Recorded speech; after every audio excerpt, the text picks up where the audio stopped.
tratamiento hormonal en la mujer. Ustedes ya han hecho la parte fisiológica, empezamos con las alteraciones de tipo patológico, aunque ya ustedes han hecho alteraciones que implican sangrado genital. Ahora vamos a ver la evolución básica, que es la pubertad normal y sus alteraciones.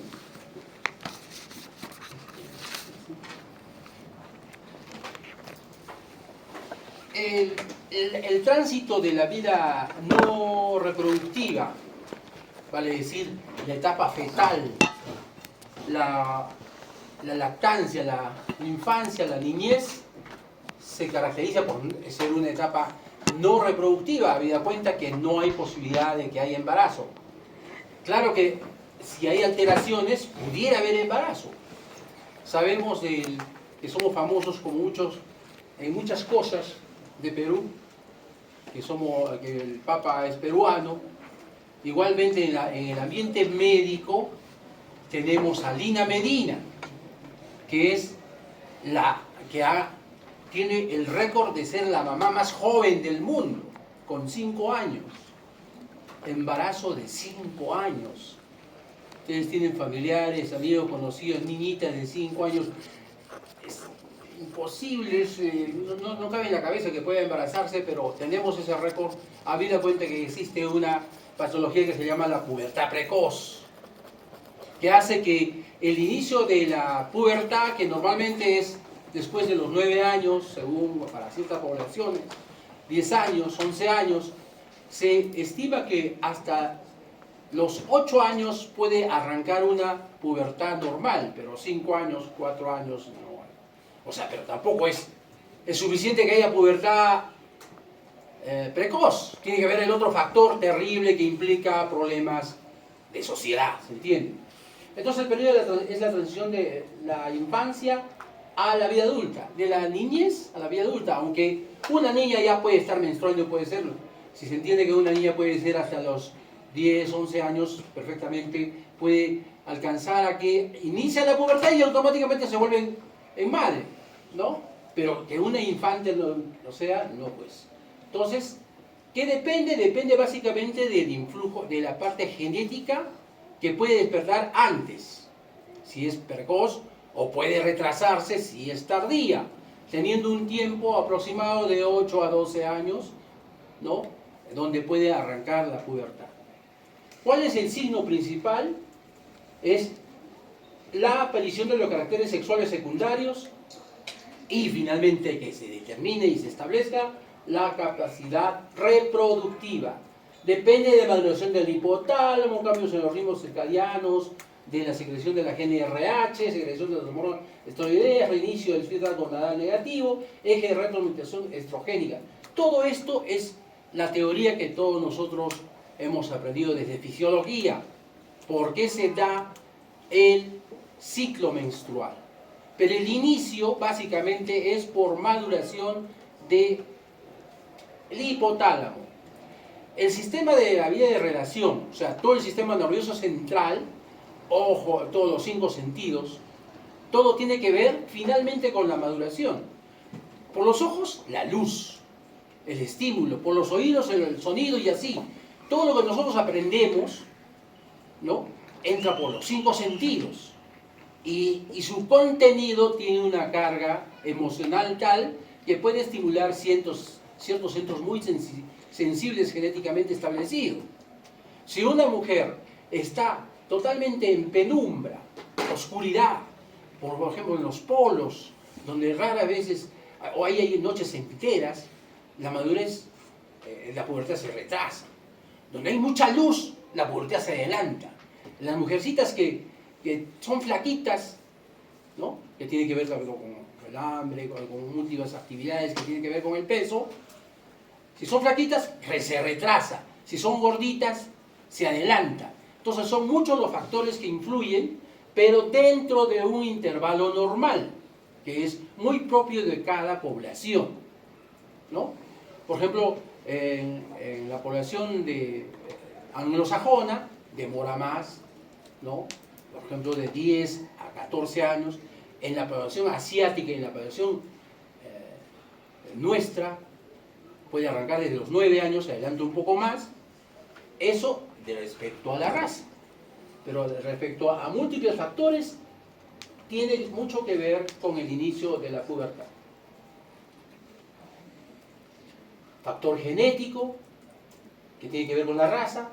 Nutricional, las flaquitas son las que pasan hambre, bueno, por motivación propia, las que conservan la línea, o los padres están ahí marcándoles el control de peso, o porque no tienen ningún control y son gorditas, tiene que ver la localización geográfica, es decir, a muchos metros sobre el nivel del mar se retrasa y por debajo al nivel del mar se adelanta.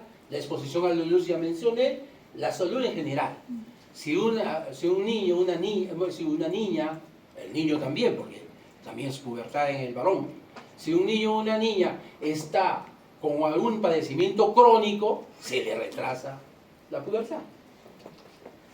Los cambios hormonales correspondientes, que ustedes ya lo saben, la parte biomolecular, que tiene que ver con las sustancias, los neurotransmisores básicamente, la concordancia con la producción de andrógenos suprarrenales, tiene mucho que ver, ¿no? Va en concordancia con la madurez del hipotálamo, que tiene que ver con el factor liberador de la hormona corticotrópica a nivel de la hipófisis, pero también puede haber algún foco ectópico de producción independiente de andrógenos que también puede generar el adelanto de la pubertad. En esencia, si hay madurez del hipotálamo y se va a establecer el eje, al final se determina como el aumento del estradiol, que va a generar la diferenciación de los caracteres sexuales secundarios y empieza los ciclos de feedback negativo y positivo que nosotros ya conocemos. Tiene relación igualmente con la hormona de crecimiento e interrelación. Porque cuando hay más estradiol, empieza la hormona de crecimiento a disminuir relativamente, de tal manera que cuando hay demasiado estradiol, interfiere con la función de la hormona de crecimiento, al punto que puede ser clínicamente detectable y preocupante. Porque el problema principal de la pubertad precoz es precisamente el pronóstico malo de la talla, o el alto riesgo de talla baja, que no solamente es talla baja, puede ser aparentemente normal, pero conlleva problemas, secuelas de tipo social, de tipo psicológico, etcétera, como ustedes ya saben. Entonces, tenemos acá un promedio de edades donde debe arrancar y terminar. Es importante cuándo arranca y cuándo termina. Ustedes verán más o menos 3 años y medio proporcionalmente. Arranca aproximadamente a los 9 años. ¿Con cuál signo o carácter sexual secundario? Con la telar. ¿No? La pregunta de examen es en base a este juego. ¿Qué es primero, qué es segundo, qué es tercero? ¿Cuánto hay tiempo entre uno y lo otro? ¿Cómo yo detecto tal o cual factor de carácter sexual secundario? Si yo tengo este carácter sexual secundario, ¿en cuánto tiempo va a haber la menarquia? ¿Cuándo es posible determinar o limitar el avance no deseable de la pubertad? ¿Cómo lo detenemos? Si hay necesidad de detenerlo o no detenerlo. Si todos esos detalles o esas preguntas clínicas, porque es importante entender que gira en torno a saber qué es el primero, segundo, tercero, cuánto dura, cuál es la sincronía entre uno y otro. Por decir, si me viene la menarquia, las posibilidades de cambiar el ritmo de una pubertad ya son muy pocas. Cuando detectaron que la pubertad precoz de Leo Messi estaba comprometiendo su estatura, lo detectaron a tiempo, ¿no es cierto? Había tiempo, que el hombre es un poquito más manejable.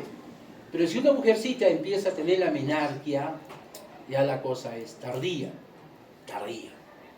Entonces, si se detecta, aun cuando es constitucional o lo constitucional es normal, papá chato, mamá chata, obviamente no se espera que la hija sea alta o el hijo sea alto, pero con manipulación que transgrede tal vez aspectos éticos, pero es posible conseguir mamá o hijo o hija más alto.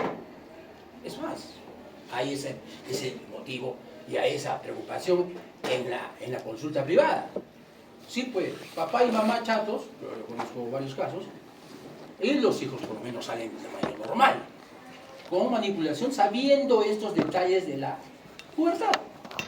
Si yo sé que constitucionalmente papá y mamá son y va a ser necesariamente, yo retraso la pubertad. Le doy más tiempo para que no tenga interferencia el efecto de la hormona de crecimiento y muchas otras hormonas y gano algunos centímetros más. Y con mayor razón, si detecto pubertad precoz, papás altos y la hija bajita, ¿no? Hubo una alteración hormonal que no se detectó a tiempo y cuando menstruó recién se alarmaron y lamentablemente el detalle de la mala noticia que se tiene que compensar, tampoco la cosa está perdida, ¿no? Entonces se dan cuenta telarquía, pubarquia, menarquia. ¿Cómo me doy cuenta de la telarquia? El botón mamario, el inicio del el atisbo, esbozo de crecimiento mamario. Que si estamos detectando como inicio es los 9 años, pues a los 8 años, si yo detecto a los 5 o 6 años, me tengo que alarmar, ¿no? Porque hay altas posibilidades de que esté arrancando antes la pubertad y puede que sea una pubertad precoz. La pubarquia, o sea, los vellitos, ¿no? El vello púbico. Y la menarquia, que es la primera menstruación. Evidentemente existen grados de telarquia, pubarquia, que son con los criterios o los niveles de Tanner. Tanner 1, 2, 3. 1, no hay nada. 2, empieza a haber atisbo esbozo.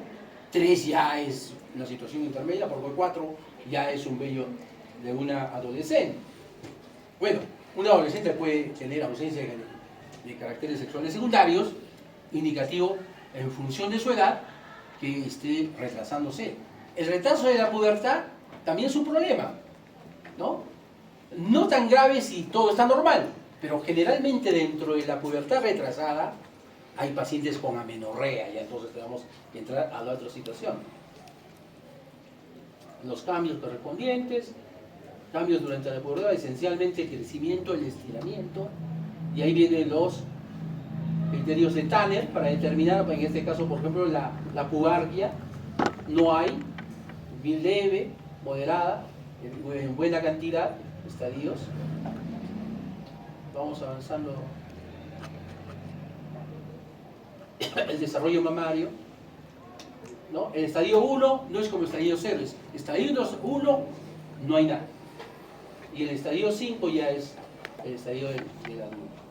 Esto grábense, es cuestión de tener memoria fotográfica, porque eso les va a servir en el examen. Me preguntas obviamente de esta situación. Y vamos a lo que es la pubertad precoz. El adelanto patológico del inicio de la pubertad. Miren la proporción. 23 a 1. 23 a 1. O sea, como que de tus hijos o de tus sobrinos o de quien sea, de los niños que están cerca tuyo y de tus pacientes, mayormente no te preocupes del niño, que también a veces hay, pero no es tan frecuente como la niña. Preocúpate de las niñas. Preocúpate de las niñas, porque es muy recontra, absolutamente súper frecuente. Es más, incluso en grandes ciudades pasan desapercibido el diagnóstico precoz en más del 50%. 50-60%. Si tenemos casos bien estudiados de pubertad precoz, son pocos. La mayoría han tenido y se han quedado bajitas, ¿no? O sea, no digo que toda mujer que es bajita haya tenido pubertad precoz, para nada. La mayoría evidentemente es constitucional, la mayoría de ellas. Pero algunas han tenido ello, y es más, en otras poblaciones como les he mencionado, aún sabiendo que constitucionalmente van a ser de talla baja porque papá y mamá lo son, existe la opción de la manipulación hormonal, como les he mencionado, para que se gane algunos centímetros más.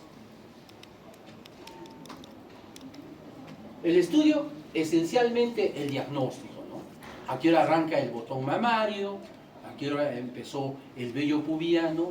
Siempre y cuando no haya venido la menarquia. Pues si ya vino la menarquia, ya se hace el diagnóstico y también se puede trabajar al respecto, porque no se trata de que ya, lo siento, pero ya llegaron tarde. No, porque ahí viene el soporte, ¿no? El soporte.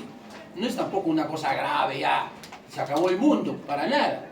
El soporte emocional, ¿no? El apoyo por un psicólogo es fundamental. Porque acaso solo es la talla lo que uno busca en la vida, es lo único que nos mantiene, etc. Para nada. Es más, puede ser un acicate importante y más poderoso que cualquier otra cosa respecto a la comparación que puede haber en un grupo de personas, ¿no? Tenemos mil de ejemplos. Ustedes han escuchado de un señor, un tal Napoleón, Bonaparte. Su principal motor era su estatura. Y es un grande. Una cosa es grandeza y otra es talla, ¿no? Entonces, existen dos tipos de pubertad precoz. La central y la periférica. O la hipotálamo dependiente y la no dependiente del hipotálamo. La central es la que estamos hablando mayormente.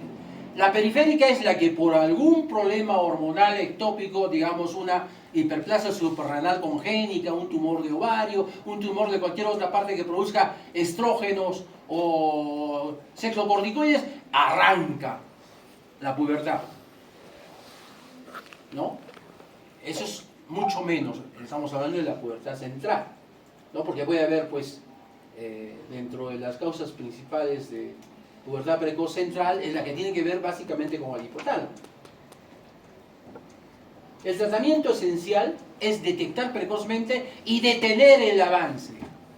Detener los ciclos de la GNRH. ¿Cómo lo detenemos? Con agonistas o antagonistas. Cualquiera de los dos nos sirve.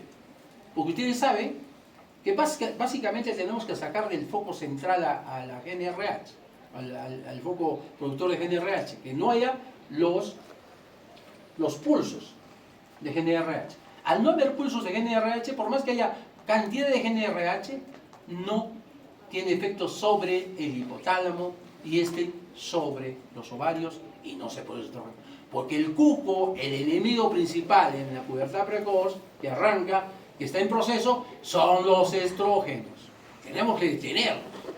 ¿Qué hacen los estrógenos? Efectivamente genera el estirón. Pero a veces que genera el estirón está provocando que se suelden los cartílagos epifisiarios de los huesos largos. Y eso ya no se puede. No podemos extirpar los cartílagos epifisiarios soldados por poner... No se puede. Puede hacerse cirugías de alargamiento de hueso, todas unas operaciones pues, complicadas, ¿no? Cuando hay asimetría del tamaño de las extremidades, sí se puede para poder hacerlas más simétricas, pero no se trata de eso. O sea, el hueso está normal, está sano. Los huesos de una niña con pubertad, pero están sanos, solo que se ha adelantado pues la epífisis y ya no crece. Entonces lo que tenemos que tener es la producción de estrógenos. La pubertad precoz heterosexual, o sea, fuente de estrógenos o de corticoides fuera de los ovarios, o fuera del eje hipotálamo, hipófisis o gonadal, ¿no? Exceso de andrógenos por una hiperplasia suprarrenal congénita, síndrome de ovario poliquístico severo, que también es una cuestión congénita, neoplasias cualquiera en cualquier parte del cuerpo que estén produciendo andrógenos y que va a generar la pronta aparición de la pubertad y otras alteraciones endocrinológicas y otras. La retrasada ya es más, digamos, es cuando se sale del patrón estadístico del tiempo que debe aparecer. Son los 15 años. Los 15 años, pero así haya aparecido uno que otro carácter sexual secundario, ya lo estamos catalogando como él. Pero si se ha llegado a los 13 años y no hay nada, ni atisbo del botón mamario, ya estamos catalogando como una pubertad retrasada. La frecuencia es mucho menor, obviamente, ¿no? Retraso en la activación, el tratamiento de administración de dosis de estrógenos hasta la pubertad avanza. Entonces, ahí la cosa relativamente está bien, pero existe el diagnóstico diferencial de una patología grave que se llama amenorrea primaria. Imagínense, no está avanzando porque tiene un problema de hipoplasia gonadal. O sea, todo está apareciendo, pero los ovarios están malos. No producen estrógenos, por más que esté estimulado por el hipotálamo. Es un signo de... Ay, ojalá que esté... De tal manera que entramos entonces, ya sabemos el diagnóstico, tenemos el tratamiento. Lo que tenemos que asegurarnos es que no se trate de la amenorrea primaria por problemas graves. ¿Qué es problema grave de la amenorrea? ¿Qué es la amenorrea primaria? Que no hay la menarquia. No hay menarquia.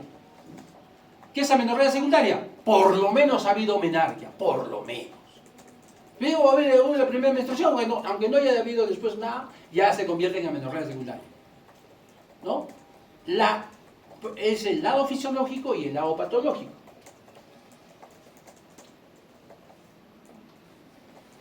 Esto ya, básicamente es estradiol, ¿no? Los estrógenos, el tipo de estrógenos, ya la amenorrea, ahí está. Ustedes, ¿qué es la menarquia? Lo que hemos estudiado, la primera menstruación, es el final, el culmen, el culmen es justamente la menarquia, es el culmen de la pubertad, en el caso de la niña. Tiene los datos semiológicos respecto a la menstruación. Vamos rápido. La definición, amenorrea primaria, como os he mencionado, ¿no? O secundaria 15-16, a pesar de que estén presentes, no hay la menarquia. Y la secundaria, ausencia de 3 ciclos menstruales normales. ¿Sí? Si has tenido solo la menarquia, pasa 1, 2, 3 meses, ya estamos declarando amenorrea secundaria. Las razones, las causas, el cuadro clínico en función de su estructura cromosomial, qué cosas nos generan amenorrea primaria y secundaria. Básicamente las genéticas en buena parte son de amenorrea primaria. Por ejemplo, el síndrome, como está acá, ¿dónde está?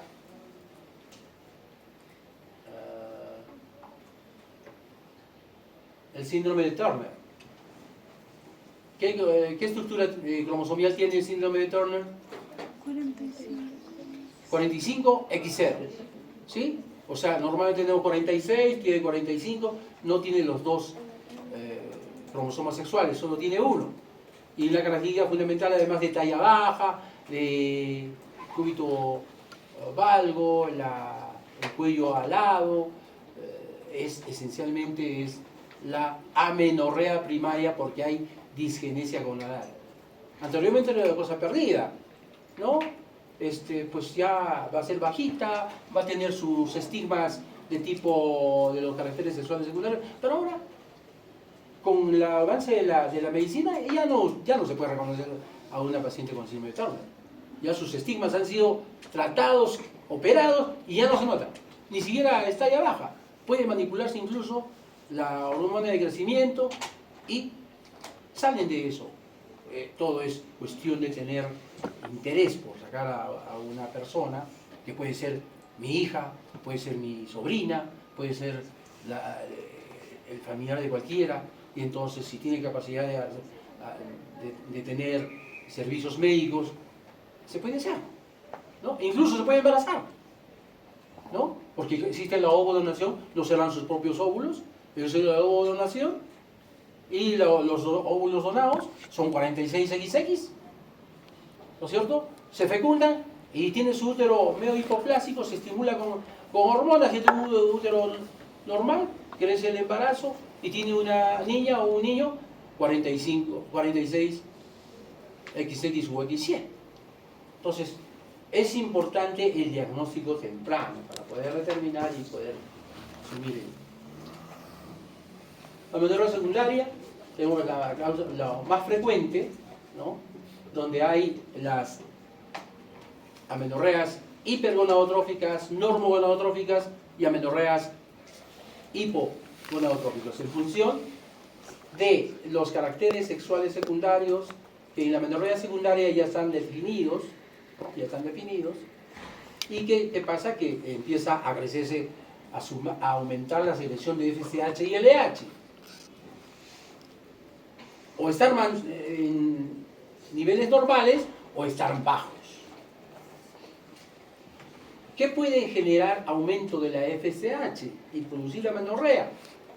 Básicamente la insuficiencia ovárica. La ausencia de ellos por una cuestión iatrogénica, o sea, se sacaron un quiste, se volaron el ovario más y el otro ovario estaba apenas por un proceso inflamatorio y rápidamente dejó de funcionar en una niña de 20, 22 años, ¿no? Porque dijeron, no, mejor por seguridad, no vaya a ser que sea un cáncer. Sacaron el quiste, se volaron el ovario más. No, tiene el otro ovario, el otro ya estaba comprometido, y así que al año ya empezó con los signos de bochornos, sofocos, la menopausia, indicativo de una insuficiencia ovárica. Entonces las causas, ustedes rápidamente ven, la fisiológica. Una niña que no ha llegado a ser puber tiene una amenorrea primaria. Es una fisiológica, ¿no es cierto? Una anciana que ya menstruó y dejó de menstruar tiene una amenorrea fisiológica. La hipotalámica, de causa hipotalámica, ¿no? Generalmente las personas que son súper deportistas, ¿no? No solamente es que tienen que hacer ejercicios intensos, sino que tienen la preocupación de querer mejorar sus tiempos, y eso por 2 o 3 razones empieza a afectar el hipotálamo, se alteran los ciclos, los pulsos de GnRH y deja de menstruar. La hipofisiaria, si ha habido algún problema de un sangrado profuso que generó una vasoconstricción periférica. Cuando hay una hemorragia severa, una posparto, un post-accidente, o una epistaxis masiva, o una hemorragia digestiva alta, profusa o baja, profusa, en una mujer le llega al punto que empieza a chocarse, el shock hipovolémico. En compensación, ¿qué hace el organismo? Vasoconstruye periféricamente y vasodilata centralmente. El sparring o la compensación para tener el suficiente volumen a los órganos más nobles que dependen de la vida de manera inmediata, como es el cerebro, el corazón, ¿no? Las suprarrenales. Puede dejar de funcionar transitoriamente el riñón, pero el corazón no puede funcionar transitoriamente, ni el cerebro, ¿no es cierto? Ni las suprarrenales. Deja de funcionar las suprarrenales, se mueren rapidísimo de un plomo, porque es fundamental la epinefrina, la norepinefrina, para mantener las funciones vitales básicas. Entonces, ello hace que también se vasoconstruye la arteria principal de la hipófisis y se produce una isquemia y necrosis de muchas áreas de producción de muchas hormonas que tienen que ver con, incluso tiene que ver con la producción de FSH y LH, y es una causa también de amenorrea. En la cuestión ovárica ya les he mencionado la iatrogenia correspondiente. O trastornos del tracto de salida. ¿Qué es la amenorrea? La falta de menstruación. ¿Qué es la menstruación? Es el flujo periódico que se tiene por la ciclicidad de hormonas. Si es un ciclo en una fase secretoria, ¿no es cierto?, le falta su sostén de progesterona y se cae en menstruación. Después viene la fase proliferativa, pero si tienen un himen imperforado, no se va a ver menstruación.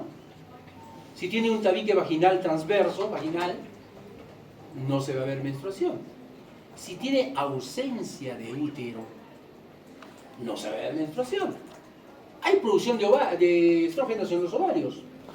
Hay buena producción de FSH y LH En la hipófisis hay buena producción normal de GNRH, pero no se ve menstruación.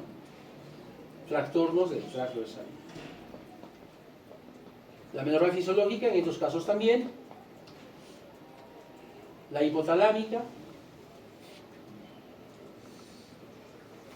Básicamente no hay alteración de la estatura, de los caracteres sexuales secundarios tampoco.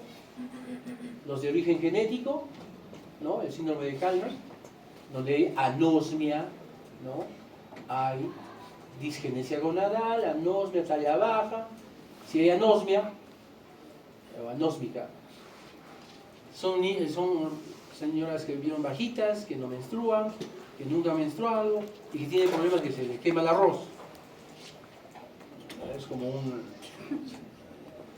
Están haciendo el arroz graneado y lo huelen de que ya está quemando, ¿no? Es lo típico, eso es la pregunta, ¿cómo va aquí esto? ¿Se le ha quemado el arroz una vez? Un montón de veces.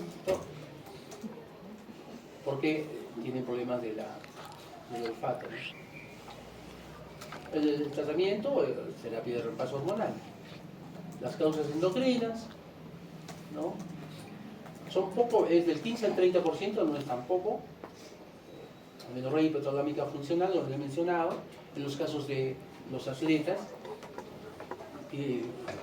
Alteración, una vez vino, no sé si es pertinente decirlo, vino la selección natural, la selección nacional de atletismo a Arequipa a aclimatizarse en altura, ¿no? Y entonces, en la noche, como no había mucho control, aquí los arequipeños somos muy confiados, las chicas que se vayan pues, a la discoteca, vienen a la hora, tienen hasta la hora, permiso. Algunos se venían pues a las 3, 4 de la mañana, eso no lo sabe. Nosotros fuimos consultados, se resulta que tal niña, cual niña no le viene la regla. No le viene la regla, preocupados. Seguro te has ido con tu enamorado, seguro han hecho de todo, seguro estás embarazada. Vino para descarte de embarazo. No está embarazada, pero está con una amenorrea ya de 2 o 3 meses. Es muy frecuente en los atletas, ¿no? Causas anatómicas, tumores a nivel del hipotálamo o problemas neoplásicos, ¿no? Eso es el caso de la amenorrea hipofisiaria. También más poco frecuentes, 2%, son mutaciones de la producción de las hormonas correspondientes. La hiperprolactinemia también. Cuando hay hiperprolactinemia y hay amenorrea, básico es entender que puede morirse la paciente, porque se trata de una neoplasia que mayormente puede ser maligna por compresión, ¿no? Entonces, si tiene galactorrea, amenorrea, necesariamente tenemos que hacer una resonancia, además de la medición de prolactina. Las neoplasias, todo ello, vamos avanzando rápido. Los problemas de origen ovárico. Aquí me quiero detener un poquito, porque algunas tienen insuficiencia ovárica prematura. ¿Cuándo se considera insuficiencia ovárica prematura? Cuando tienen menos de 40 años. La dotación que una niña puber tiene para tener menstruaciones son 400. 400.000 ovocitos de primer orden que van a pasar a segundo orden. 400.000. Son 400 ciclos. 400 ciclos. ¿Cuántos 400 ciclos? Más o menos 35 años. Desde los 14 hasta los 45, 46. Pero si por cuestión genética no tiene 400.000, tiene 40.000, ya no son 35 años, son 3 años. Hemos tenido casos de menopáusicas prematuras de 22 años, de 20 años. O sea, han tenido su dotación para tener su menarquia unos cuantos años más y chao. Entonces, de origen genético o de origen autoinmune o como causas iatrogenias porque nos volamos el ovario en caso de un quiste. Entonces ahí tiene aumento de la FSH, más de 40 o 35 ya tenemos ello. El síndrome de Turner, la falla ovárica prematura o POF. También puede ser por radiaciones, torsión ovárica, amenorrea por anovulación, en casos de túbulo ovario poliquístico, el tabique vaginal transverso, el Asherman, o sea, adherencias intrauterinas, porque hubo mucho uretaje y se pegaron las paredes, como detectamos con histerosalpingografía, ¿no? Y tenemos que hacer un curetaje, separar las adherencias y poner un DIU y estimularlos con hormonas. Finalmente, lo que es endometriosis. La endometriosis es una enfermedad que tiene origen poco conocido. Hay causas o muchas teorías al respecto. No se sabe exactamente cuáles son la razón, pero es una patología que produce dolor y o infertilidad. La incidencia es del 30 al 40%, la etiología, como vemos, es diferente. El sistema de clasificación es leve, moderada y severa, ¿no? Si hay producción de tumores, que se llaman endometriomas o adherencias, ya estamos en estadio 3. El 1 y el 2, el estadio 1 y 2, solo se diagnostica ya sea por dolor intenso o por laparoscopía. Pero el 3 y 4 ya se puede diagnosticar por ecografía. Las ubicaciones pueden ser en cualquier sitio, frecuentemente en el peritoneo pélvico, ovarios, útero. En la pared del útero se llama adenomiosis. En la exploración física el útero está doloroso, fijo. En la exploración de pruebas de laboratorio entendemos que CA125 puede estar elevado, y es el diagnóstico diferencial en casos de tumores malignos de ovario. Bien típico es la imagen ecográfica de un endometrioma. Es un quiste con contenido en forma de vidrio esmerilado, así fino, puntitos finos, típico de sangre guardada, metabolizada, y se forma, primero en sangre y después se forma en forma de mousse de chocolate, ¿no? Uno lo revienta y sale chocolate líquido. Los estudios de imagen, pero básicamente el diagnóstico es la laparoscopía. El tratamiento esencialmente es bajar el tono estrogénico. Los estrógenos aumentan, mantienen, sostienen la endometriosis.